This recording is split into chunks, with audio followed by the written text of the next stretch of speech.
Hello दोस्तों, राधे राधे, प्रणाम, जय श्री राम। मैं प्रियंका पांडे आप लोग के बीच सावन स्पेशल शिव जी का बहुत ही प्यारा सा भजन प्रस्तुत कर रही हूँ। आप लोग सुनिए और कमेंट्स में जरूर बताएं कि आप लोग को कैसा लगा।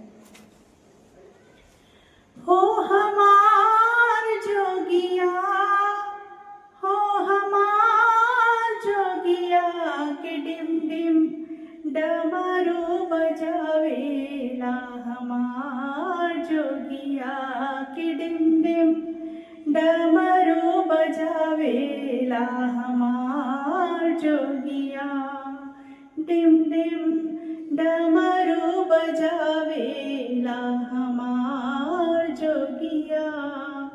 शीस गंगा जी के धार, शीस गंगा जी के धार, सोहे चंद्रमा लीलार, सोहे चंद्रमा लीलार, अंग विभूति रमावेला, हमार जोगिया अंग विभूति रमावेला, हमार जोगिया कि डिम डिम डमरू बजावेला, हमार जोगिया कि डिम डिम डमरू बजावेला, हमार जोगिया।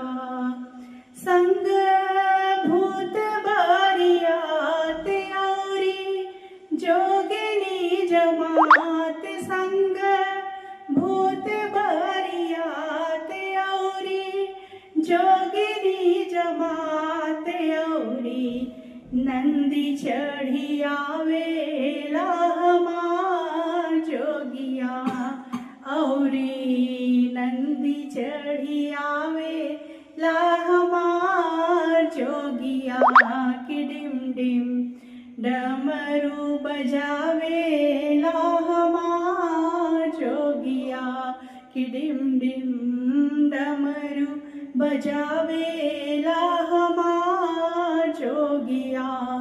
पहिरे नागरी पुछाला हाथ, कान पहिरे प्याला, पहिरे नागरी पुछाला हाथ, कान पहिरे प्याला, हरदम राम राम गावेला, हमार जोगिया कि हरदम राम राम गावे।